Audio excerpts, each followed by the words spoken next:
Thank you for joining our session today. If you don't already know me, I'm Douglas Pinnell. Let me first give you a quick update.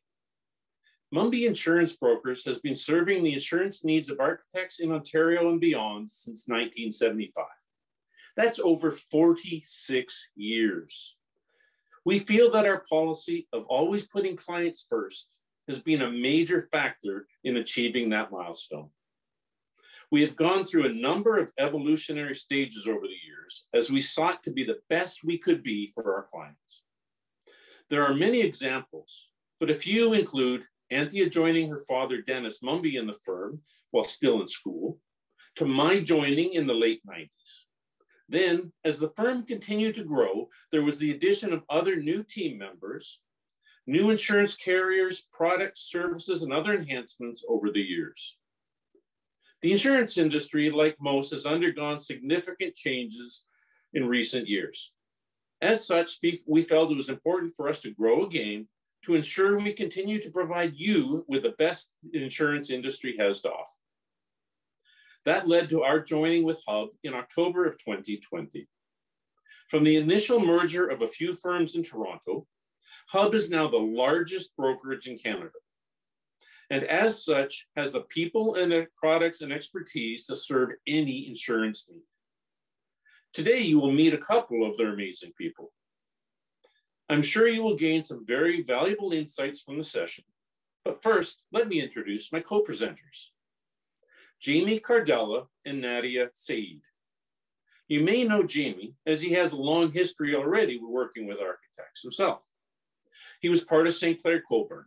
They did a lot of work in the A&E space, and he joined Hub when they merged with them a number of years ago.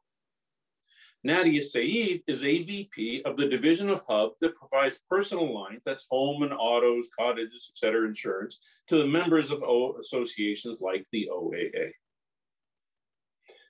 Our session today is in the form of a case study. We have Zara, who is an up-and-coming architect. She is moving into an ownership position in the firm where she has built her reputation and skills over the last few years. As is commonly the case, the effort to develop the skills of an architect leave little time to learn the details needed to actually run a practice. Jamie is going to talk about what you need to protect the business itself. I will then discuss the people side of things, including protection for Zara and the senior architect who built up the firm she's buying into. I will then provide some high-level information related to the firm's group benefits. Nadia will talk about how Zara can insure her home, car, and other items that are valuable to her. She will also introduce how the programs that we offer provide additional benefit for her staff. I will return again quickly towards the end to wrap up. All three of us will be available for questions afterwards. And of course, we'll provide our contact information so you can contact us directly with any private questions you may have. Now, let me tell you more about Zara. As noted, she is an up-and-coming architect. She has an amazing design sense, a good feel for working with clients, and has proven to herself to Jim, the senior architect that owns the firm she has come up in. As such, Jim has offered her an ownership interest in the firm as he plans to, if not fully retire, definitely slow down and hand over the reins to someone younger to take on the many challenges of taking the firm forward. Zara's architectural skills are well developed, but she realizes there's a lot more to running a practice than design work and submitting RFPs. Accordingly, she has started to focus more on understanding what it takes to manage the practice successfully. Introduction to the firm's financials was one of the first steps. In doing so, she noticed there were a lot of line entries related to insurance, which has led her to identify that as something she needs to understand better. She knows they need liability coverage through indemnity to practice, but what are all the other insurance entries on the profit and loss statement? Jim has suggested she speak to us to get a better initial understanding. Jamie, can you start us off with some insight into what she needs to protect the business itself? Thanks so much, Douglas, and I appreciate the introduction. Hello, folks from the OAA. Again, my name is Jamie Cardella, and I'll walk you through some of the items that Zara would need while she becomes a partner of this firm. And I wanted to start here with this slide. This is the coverage insurance map. And it's a bit of a daunting place to start, but this is the all the insurance that you could buy in the world of commercial coverage. And of course, it goes well beyond just E&O insurance. Everything from general liability all the way through to things like kidnap and ransom. But I want to focus on four main categories of risk here, which is physical asset risk, legal risk, there's people risk, and then there's a bucket which we will call other. So I'll spend a few minutes talking about some of these things and how we might mitigate the risk that Zara would face while becoming a partner of this firm. Let's start with general liability. So you're likely well familiar with errors and omissions insurance, covering your practice for advice. And general liability will protect you in the event of a bodily injury or a property damage, where errors and omissions would exclude that type of loss. So an example of that might be a slip and fall. In fact, 4 out of 10 small businesses will experience a general liability loss in the next 10 years. On average, those claims are around $50,000 Canadian. In a larger firm, those numbers can scale up dramatically. So I have a quick story on that. I personally insured an architectural firm that had a client slip in their waiting room. And the space was shared between this architectural firm and another firm that utilized the same reception area. So the client sued both firms for the carpet not being taped down, and they were successful in that lawsuit against both of these firms. So it's not just for slip and fall, though. General liability is also a key coverage when agreeing to work that might show up on a contract along with your errors and omissions. Often there's a requirement to show both when you're bidding an RFP. So with this in mind, we've built a custom tailored solution for your industry that covers off these exposures. And in fact, we're working on digitizing that solution for a summer 2021 launch. As part of the general liability exposure and solution that we would present to Zara, we would also want to consider property coverage. I think especially in these days during a pandemic where you might have laptops that are all over the place in different homes, we want to have property coverage insured. And then when we finally do get back to an office, we'd like to look at things like business interruption so we can create a comprehensive property policy for Zara and her architectural firm. Next, I want to have a quick touch on cyber insurance, which you'll see in the other category. Next slide, please. Cyber is one of the fastest growing areas of concern for professionals. And when data security is breached, privacy losses happen. And the losses can, in some cases, be almost limitless. Simply put, lawsuits emanate from a security failure, which can cause damages to third parties or your customers. Your cyber policy is responsible to responding to the resulting financial damage from those breaches. Cyber can be a confusing term. We talk about this often with our clients. We get asked questions such as, well, what do I have a firewall for? Won't that protect me? What if my data is in the cloud? I have it with a third-party provider. What if I have an IT person on staff? If you're a mid-size or a larger firm, am I not protected through them? And are all cyber policies the same? And the answer is almost every firm we've seen has exposure. And you don't need to be a SolarWinds or a Sony to be able to have a breach. We've insured 2-person architectural firms that have been breached to large multinationals that have had data stolen and exploited. Mid-size architectural firms have seen costs of $250,000 just to rebuild databases that have been breached, that have been our clients. So for Zara, we would strongly recommend a cyber liability policy that provides first and third party coverage and would also cover their reputational risks in the event of a breach. Hub has built a cyber platform to address those risks specifically, for your industry with best-in-class coverage and pricing. And finally, I want to talk about D&O, which is the third bullet you'll see on your slide. D&O stands for Directors and Officers, and EPL stands for Employment Practice Liability. Director and officer provides coverage for partners from liability they may incur from an allegation or failure within their corporate governance and responsibilities while running the company. So as Zara becomes a partner of this practice, we'd want to make sure we have D&O in place, not just for her, but for all the partners and directors of that firm. So who might sue you in a D&O claim? The people that may sue is anybody with a financial interest in the firm. It could be a debt holder that's lent capital to the firm. Employees could sue the firm and the directors, or even in some cases, the provincial government may sue directors. As a partner of the firm, we want to manage that risk.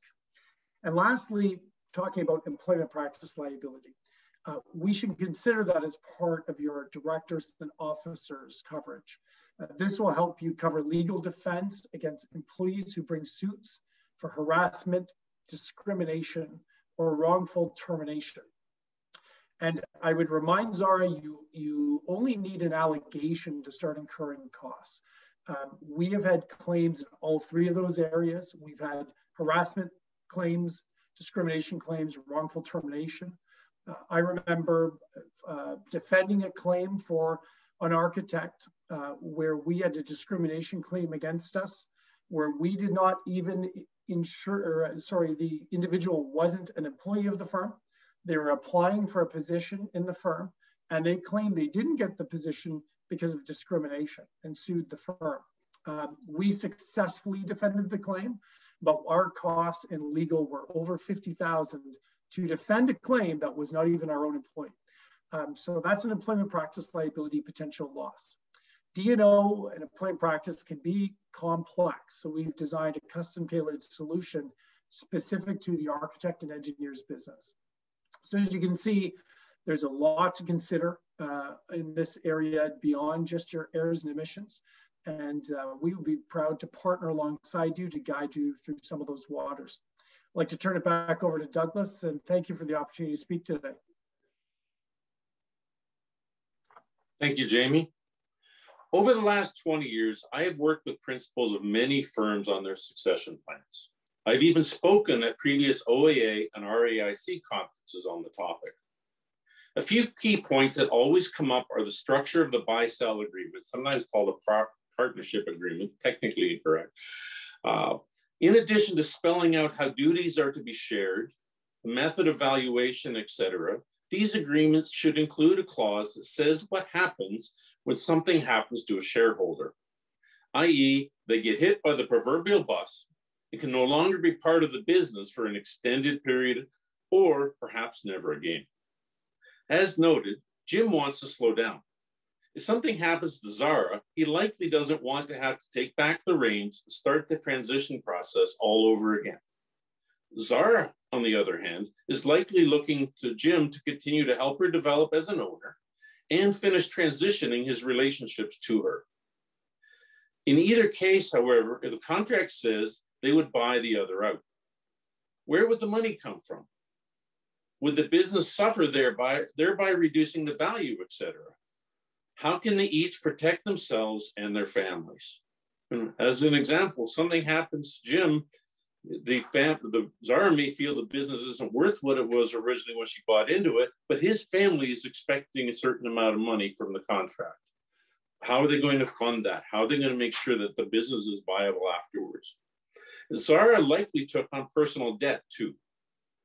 Her family likely can't be part of the firm, so where do they get the money to pay off the loans? Finally, even if they can buy the business, it will likely take a financial hit if it is viable at all without one of them.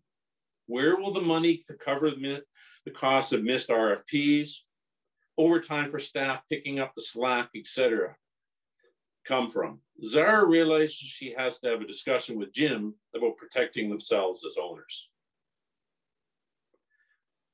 On the subject of group benefits, as an employee, Zara, like many, was never fully satisfied with what the plan offered. She also didn't realize how much Jim was spending to provide it. Now that she has seen what it costs, she's beginning to appreciate that benefits might be more complex than she realized. In her recent studies, she's also come to understand that turnover has significant costs to any business beyond the price of a few ads, etc. These include the amount of time spent reviewing applications and interviewing, the cost of training new hires on how their firm does things, the types of projects they do, etc., and of course, the loss of productivity and reduction in billable hours, or very likely the case, longer hours for Jim and herself. She now realizes hiring and retaining top-notch talent like herself is key to where she wants to take the firm. As such, she is starting to consider the benefits as an investment rather than an expense. However, like any investment, she wants to make sure she is getting the best possible ROI. She's determined that she wants to make sure she has the best possible pricing, but also that the plan suits the needs of the changing demographics and current realities, including the stress related to the pandemic she's heard and seen so much about. She also has a new appreciation for such things as life and disability insurance and other such protections. She definitely wants to sit down and review their current plan with an advisor that understands the needs of an architectural practice. Nadia, what does she need to know about protecting her valuable personal items? Thanks, Douglas, and good afternoon, everyone. I'm very excited today to speak to you about the Group Home and Auto Program on behalf of Hub Mumby Insurance Brokers for the Ontario Association of Architects. Going back to Zara and her firm, we want to make it easy for her employees when it comes to insuring their home, auto, and other valuables they need protection for. Being the largest brokerage in Canada, Hub works as an independent broker and works for you, the consumer. We here at Hub can offer multiple quotes from multiple insurers and of course with competitive pricing. Our advice is always based on many different insurance companies. The biggest offering that I always point out is our support through claims. We here at Hub are the middlemen between you, the client, and the insurance company, and are always advocating on your behalf. The benefits in being part of the OAA group plan is we have flexible payment options where there are no monthly service fees. The program is also extended to your spouse, common law partner, or any dependents under the age of 25. We also have a dedicated sales and service team here in Oakville, which is always there to assist. The discount for OAA members is up to 17.5% for your home and auto through Aviva Insurance, and we insure anything under the umbrella. So for example, automobiles, ATVs, trailers, boats, trucks, classic and antique vehicles. And on the residential part, it's tenants, homes, condos, rental properties, secondary homes, and cottages. This can also be promoted to your employees at no cost to your firm. You'll also see another offering on the slide called Halo. This is a complimentary concierge service, which offers you legal assistance and home repair assistance. For example, for legal assistance, it covers for your property disputes, transactions, real estate transactions, and employment issues. As for home repair assistance, this is a popular one right now, but it covers you on expert advice for any questions you may have about home maintenance, repairs, or renovations, along with any referrals for licensed trade professionals such as plumbers, electricians, roofers, and general contractors. And if you're not happy with the job done by one of your referred service providers, Aviva will pay up to $1,000 for an alternate service provider to complete the work. So all in all, the offering you get from Aviva is quite outstanding. At the end of this presentation, you'll see my contact info, so please don't hesitate to call me or send me an email. Thank you again for your time, and we look forward to connecting with you very soon. I will now pass it back to Douglas. Thank you, Nadia. Zara now knows more now, but realizes that like her architectural clients, she doesn't need to know everything. She can rely on insurance experts to help guide her into making the right, informed choices on how her insurance house is built. She's glad Jim has set her up for success in this too, by introducing her to the people he has relied on over the years. Again, we thank you for attending the session today. As mentioned, we will be available for questions momentarily. The next slide also has contact information for the three of us that spoke today. Thanks again. Have a wonderful afternoon. We hope to see you soon. By the way, please also swing by our virtual booth for further discussion and to meet some other Hub team members. Thank you.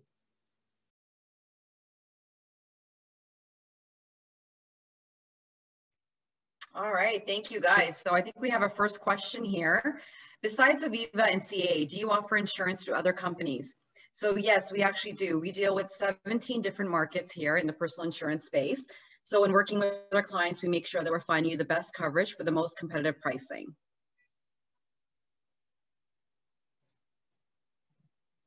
Another one for you, Nadia. Yep. What are some practical ways for them to save on car insurance? Perfect. So the biggest thing that I would recommend is combining both policies. So when it comes to your home and auto insurance, it's a good thing to combine both of them. Obviously, anything to do with winter tires, multi-vehicle discounts, things like that really do help with saving on your policy. And obviously increasing your deductible as well is another good way to save on your auto policy.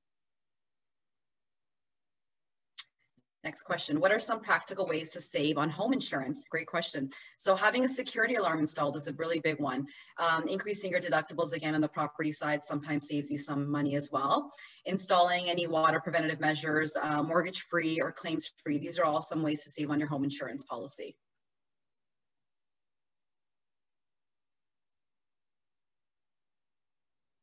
All right, next question. I've heard about this pay-as-you-go car insurance. Can you tell me more?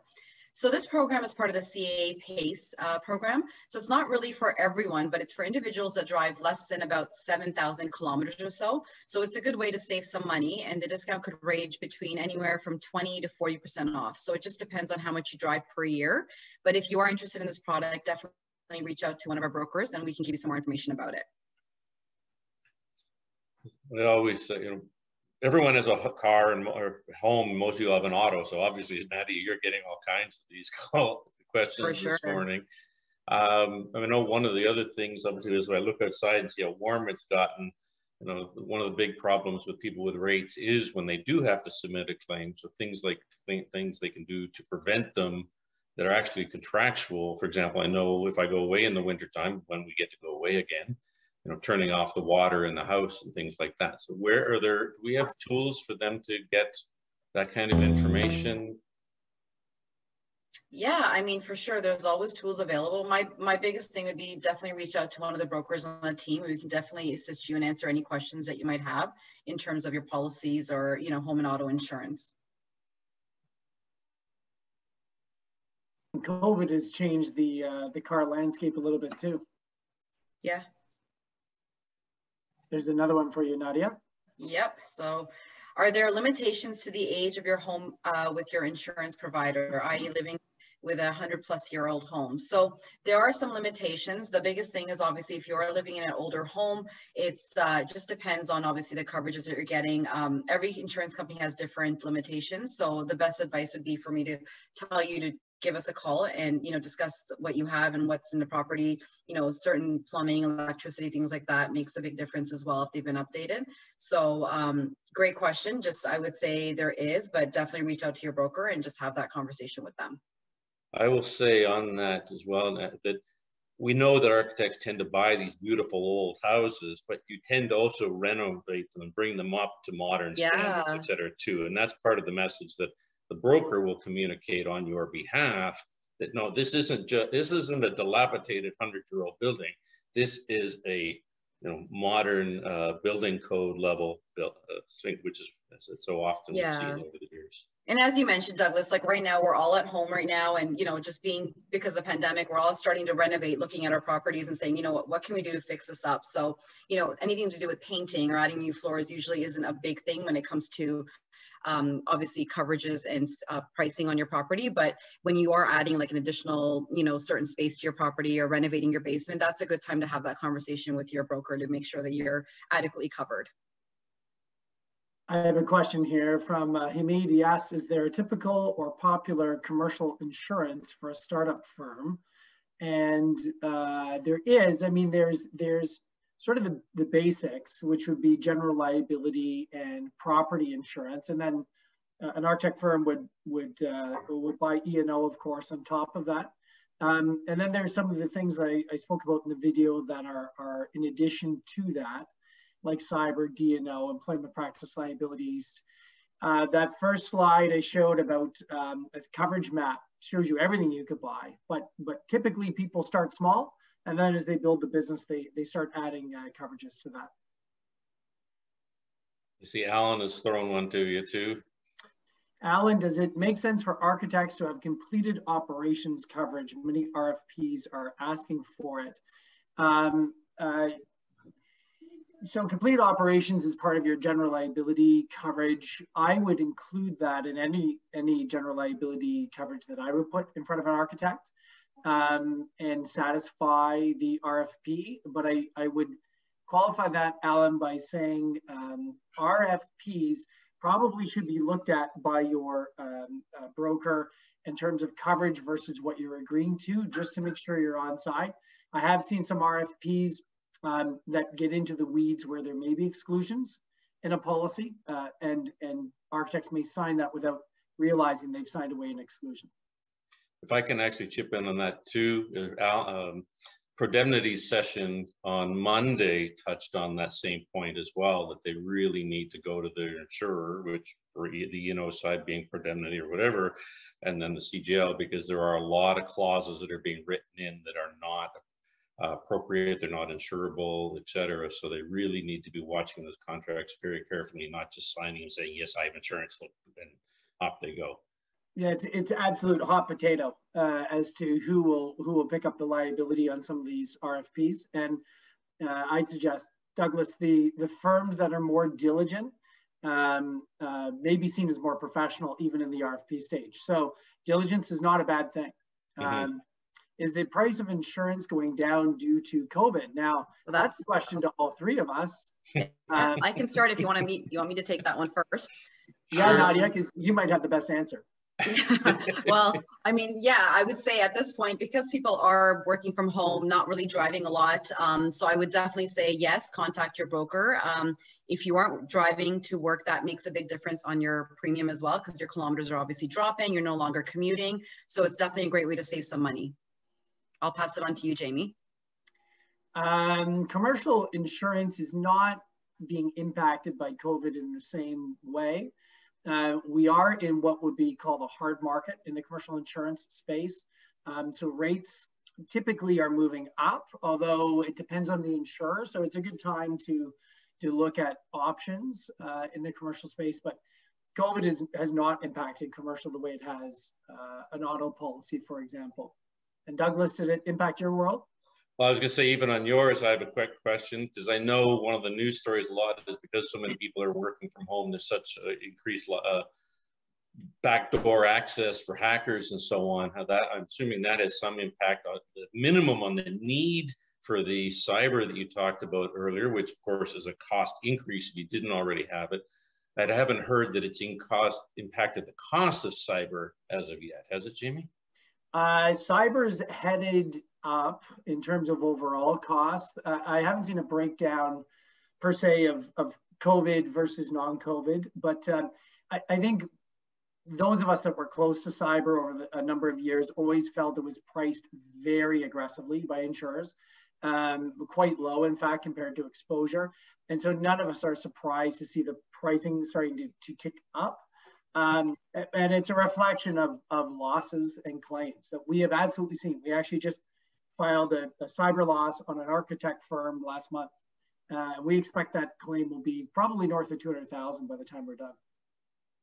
Yeah, so I just know I know of one that had a ransom attack last year, which was painful in so many different ways for them. So on the life and benefits side, no, it hasn't affected life insurance rates yet. There has been talk whether, if things dragged out, but it looks like they're getting better. The rates are priced to handle certain sorts of curve ups and downs. Benefits have been impacted. It's very muddy waters in the benefits world right now because, of the GTA as an example, having been locked down for such a long time, you can't get a massage, you couldn't get dentist appointments for a long time, things like that. So claims are way down, but we also know that that's leads to downward pressure on rates for benefits, but we know that that's going to boomerang and potentially cause a uptick because of the fact that cleaning that you didn't get, as an example, the dentist may lead to a bigger bill to get the filling dealt with, things like that. So that's really very much up in the air in that area right now. Where we are seeing some overt claims already is on the stress side. The architecture industry as a whole, from what I've seen compared to the industry as a whole, is done well. I think probably because you've been so busy throughout, but there are absolutely stress-related issues starting to become more and more prevalent. Just not being able to see people, go out, do things, distance from your families, those sorts of things are causing some stress in those areas. That is definitely causing uptick in claims from that perspective, but which will drive rates upwards over time, but hopefully that'll settle back out as things return to whatever our new normal is going to be. And I'll add to that. Oh, sorry, go ahead. I was going to say, Douglas, you reminded me I have to call my dentist. They phoned me about 1,000 times to do it. I actually got it done. Sorry, Nadia, what were you going to say? No, I was just going to add to that as well. Like, so most insurance companies are they're reducing their auto insurance in an average of about 5%. So, I mean, if we're not currently your broker at Hub, I would definitely recommend you, taking my contact information down and giving me a call, because a quotation takes about 5 to 10 minutes on your home and auto insurance. And we definitely love to give you that pricing. So do give us a call for sure. Yeah, so there's one for you, Jamie, from Alan again. There is, Alan. I can tell you've been around the insurance game a while because you're using the term valuable papers, and it's a really good question. Practices used to have valuable papers insurance, and they certainly did. I remember going into architect firms, engineering firms, and there would be cabinets upon cabinets upon cabinets of paper, which is now you move digital, but in the firms that I visited, it's a bit of a hybrid in between. There's still lots of paper. There's still valuable papers. I still think you need that coverage. And then there is your data, which is stored, which you need to cover. One thing I would say about your data, Alan, is we had a cyber loss, which was part of the WannaCry hack, and that was a really big global hack. And a firm lost their data. They thought the data was sitting in the cloud. And what they found out was that the cloud actually backup had been failing since 2014. And they weren't even aware that the cloud backup had been failing since 2014. So they had about 3 or 4 years of unrecoverable data, which included all the RFP materials, all of the sensitive data sitting there. So that was a cyber claim. So I would say, mostly, Alan, the change from valuable papers is by cyber. And I don't see a trend where this slows down. I only see a trend where it picks up, where it becomes more and more prevalent, especially in businesses like architects, engineers, law firms, all the professional boutique practices. We're seeing that pick up. Comment on climate change issues and how it has affected coverage. That's a good one, Christopher. In the property insurance world, there's concern out of some insurers like an Aviva as to how climate change will drive their property losses. And they're seeing more property losses related to weather. So that weather, climate change affected claim will drive rates. And Aviva, for example, is working on what do they do about that? How do they mitigate loss with respect to climate change?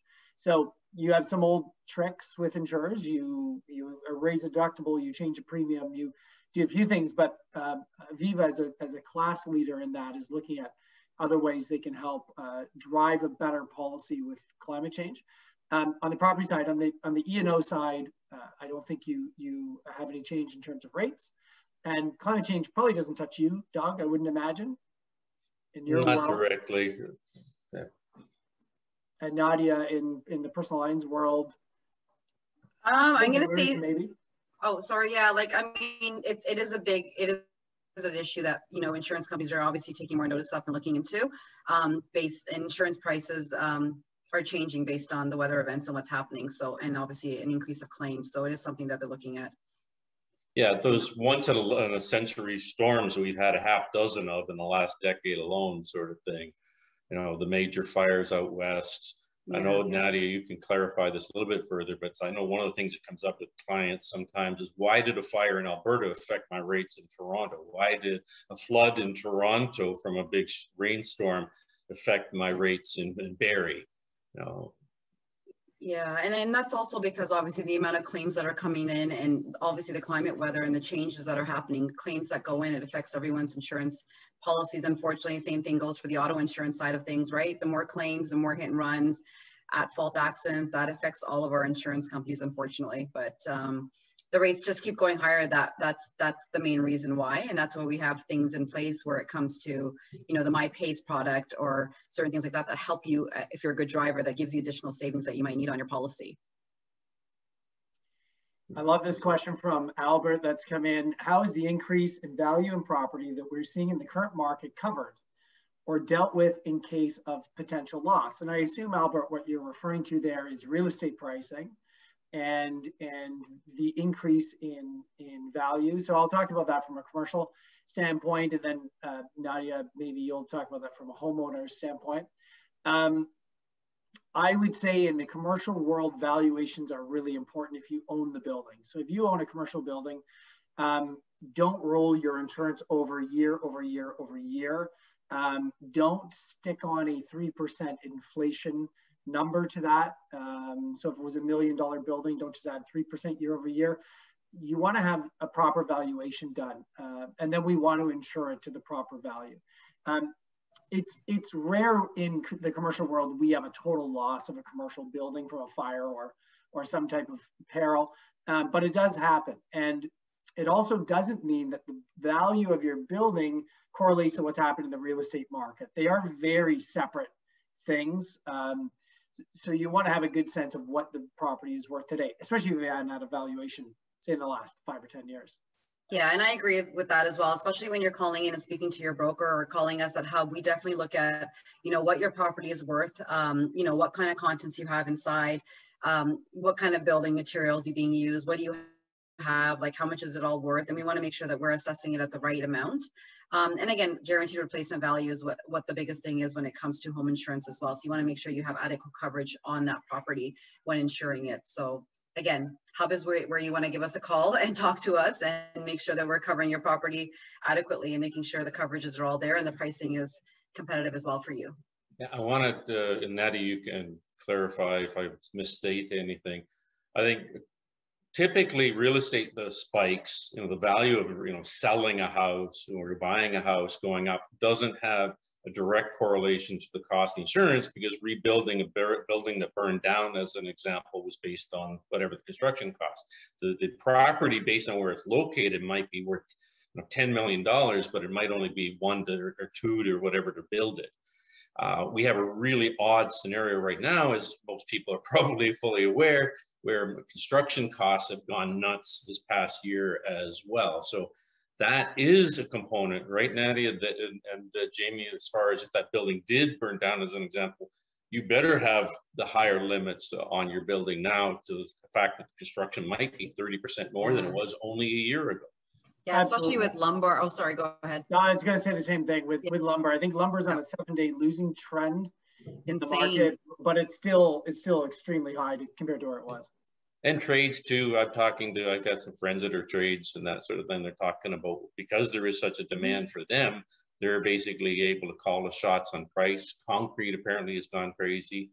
Yeah. And so sort of thing too. So, I mean, the lumber is the one we all see because we all have a deck or something like that. Yeah. But there's an awful lot of other stuff. Just to get a plumber out, you're going to pay big for a small job, even, sort of thing these days.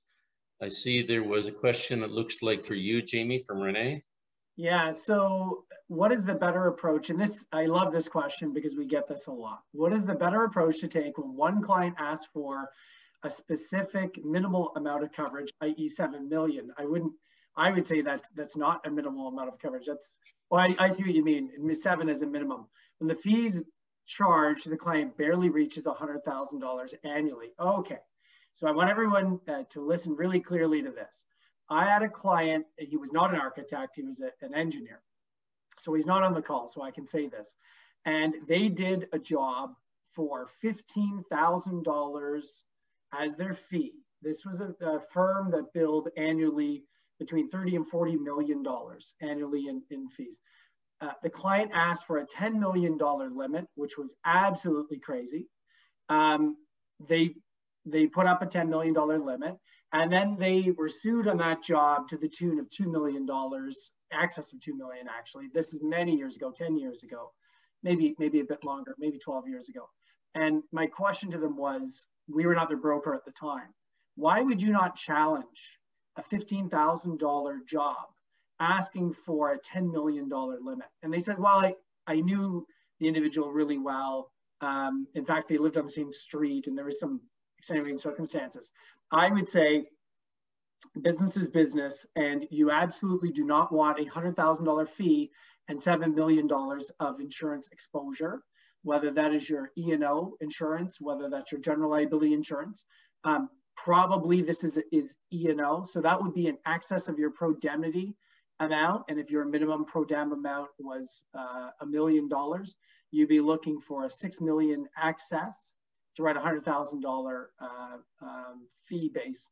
So that's the thing you would probably drill in, and I might counter back and say we only carry 1 million. If you would like us to carry 7, the charge for the extra 6 is X, and we'd be happy to build that into our fee if you feel you need that level of protection.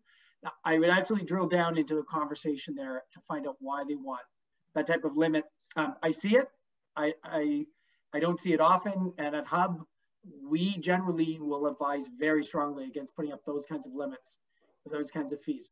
We have seen clients, not to belabor the point, we have seen clients that try and tie fees to liability. So if the fees were 100,000, they'll say, well, we'll give you 100,000 liability. Generally, that doesn't fly. It's a nice idea, but it generally doesn't fly. But 7 million for 100 grand, I challenge that very strongly. You have another question here, Jamie, from Janice. So Janice says, if a small firm, 1 to 5 people, decides to stay virtual with employees working from their own homes in multiple locations, how does this affect general liability, property, or cyber insurance requirements? On all 3, you'd want to let your insurer know that you're moving to a virtual environment. It depends if you're keeping your office or not. If you were closing your office, of course, you would delete the location, you would delete property from the location. If you're keeping the location, it may not affect your general liability or property rates very much at all, frankly. On the cyber piece, you'd want to let your insurer know that you have people virtually working from home. And this, of course, is going to be a big one for people as we transition. The word flex has come up a lot, flex workers. People want a hybrid, work from home, work from the office. Best thing to do is communicate well with your broker on this piece and let them know what your future plans are with the business and let them advise you.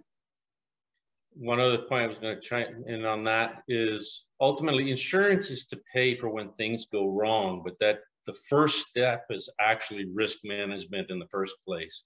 So obviously with those, like you mentioned, the cyber, I touched on that earlier, making sure that your people have proper security on their computers themselves, that they've got, tightly locked down Wi-Fi home and those sorts of things that your IT people will work with to make sure someone isn't hacking into the back end of their system. Their kids aren't getting on their computers at night and going to Facebook and opening up a opportunity to hack in and stuff like that. My work computer is my work computer. Some of those sorts of things are very much, again, they're not in the insurance realm. They're not our job for advice per se. And just like you shouldn't scribble a plan on a napkin for your buddy. I shouldn't give advice of that nature, but really make sure you're checking with your IT people and that, doing everything you can to protect up front, and then so the insurance only has to pay if it goes south. Don't let them try to prevent the going south here first. We have a question from Lowell, which is an energy question. He says, how are you guys preparing for the imminent ramping down or shutting down of the Pickering nuclear plant? Now, before we got on this call, I said if there was any question I couldn't answer, I was going to immediately defer to Nadia and fake a tech problem by turning my camera off and going on mute. I have no answer to what we are doing, unless Douglas, you do. In which case, I'm deferring to Nadia and putting her on. No, putting me on the spot. Things of that nature are not something that make it to the top of my news feed, so I wasn't even aware that they were shutting down the Pickering nuclear plant. So I have no input. We can definitely look into it and get back to you, Lowell. We'll pass that. We'll have Jamie look into it for you and definitely get back to you. There you go. Yeah, no, I don't think we can, because I mean, electricity is, is it going to affect the insurers, the data centers, etc.? Maybe, but it's not an insurance thing. Rental property one. So that's for me. Commercially, is that question commercial or residential? I can answer personal lines first if you want. We can take it both ways. So, so we'll say, you're looking into buying a rental property. Is the insurance different? So I'm going to say yes, in the personal insurance space, it is different. Obviously, just depending on what the circumstances are, what kind of coverages you're going to need. Obviously, the pricing could change as well based on that, just because you're renting out the property, right? So it is a little different when insuring your rental property versus your regular residential property. And in the commercial space, the only difference really is that you have tenants' legal liability as a tenant in a rental property versus owning the building. You would insure the actual building. So the landlord will insure the building, you'll insure as a tenant if you rent, versus owning it. Of course, you have the building yourself.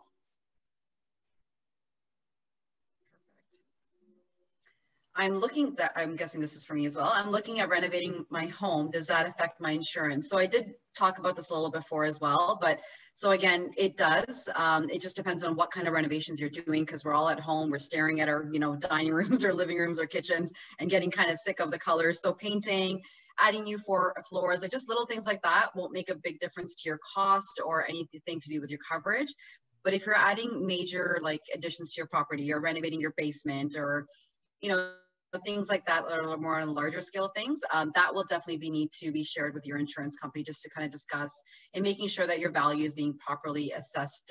That needs to be adequately covered there. So it is something that I would definitely speak to your insurance broker about if you are doing major renovations at home. Yeah. And depending, again, as Nadia said, the level of what is major. I know we have a lot of clients over the years who their level of major means they move out of it, and then they end up needing something, I believe it's called builder's risk, for example, as that renovation, et cetera, is being done, because it is a vacant property. It won't be covered under the home insurance, right, Nadia? Yeah, exactly. And that's more if you're gutting your property, you have to move out and live somewhere else, right? Or it could be livable as well, just depending on the circumstances of your property and what you're doing. But that could obviously be a builder's risk policy as well. So that's kind of the conversations you want to have with your broker when you do, or calling Hub again to talk to about what you're planning on doing with your property. Looks like we have another question here. So what other types of insurances Hub offers? So Hub offers everything under the umbrella. So we insure pretty much anything, you name it, we insure it. ATVs, boats, cottages, snowmobiles, trucks, rental properties, classic vintage vehicles, high-end vehicles. So anything really that you need, we can definitely assist you with. As I've always said, even under the Mumby umbrella and with Hub, we have even more options, is that if you can use insurance in a sentence, we have something for it. Yeah, exactly. Right. I had a question texted to me, so somebody on this feed knows me and knows my cell phone number. Great. Is that why my watch keeps going off? I think I might be having the same issue here.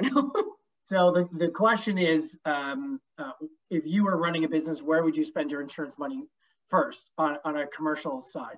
And that's a great question. And how I would answer that question is I would look to where people have claims that are not fully insured. And the number one spot is on liability limits. So it's not missing a coverage, it's that they didn't buy enough coverage. So if I was running an architectural practice, and I've been around E&O and architects and engineers in that group for 20 years of my career, I would start with my E&O limit, and I would buy there first. I wouldn't go with minimums that may be the standard. I would look at that. I would look at my general liability rate next.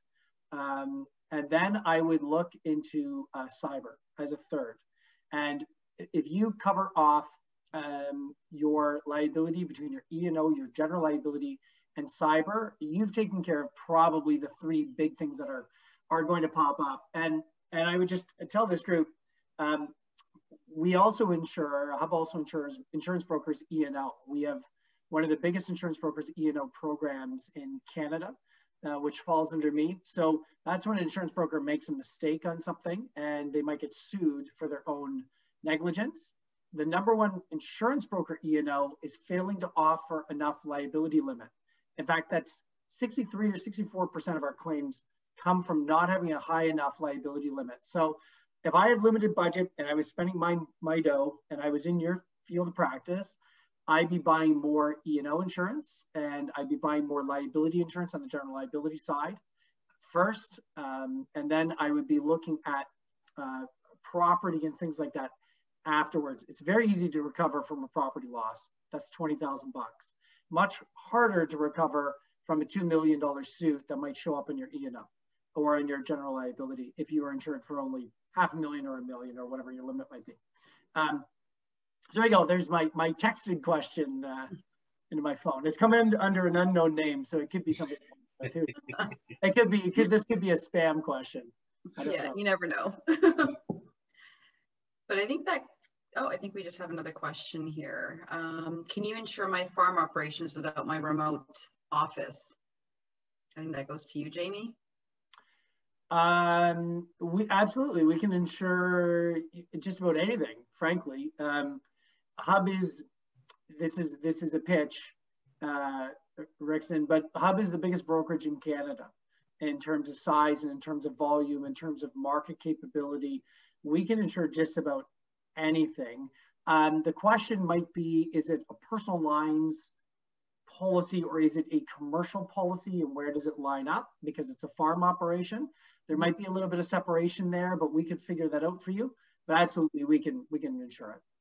And I know, to clarify maybe that point further, again, the size of Hub, et cetera, is they have brokers like Mumby's merged with them as of October. There are rural brokerages that have also joined Hub over the last few years. So there will be a farm-based broker expertise within the Hub system. It may not be Jamie or Nadia as an example.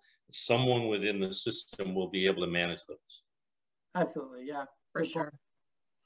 Okay, so that's us. We're supposed to wrap up. Thank you, everyone, for joining us. Please come to our virtual booth afterwards. On your way to the virtual booth, you'll see there's a podium on the image there, which is where you can enter for a daily draw. We are drawing on 1 o'clock every day to reimburse someone for their fees for the registration fee for this conference this year. So please click on that quickly, but also visit us. We would love to answer any additional questions. And in cases like Alan and I forget actually the very first question, person there, I believe it was, I would love to connect with you since I'm not seeing you at the booth this year. So we do have 3 more days for this draw, so definitely do visit our booth and just click on the podium like Douglas said and just sign up, because you could possibly be a winner, right? And you can see our contact information right there, so please don't hesitate to reach out to us. For myself in terms of personal insurance, Jamie for commercial, and Douglas as well.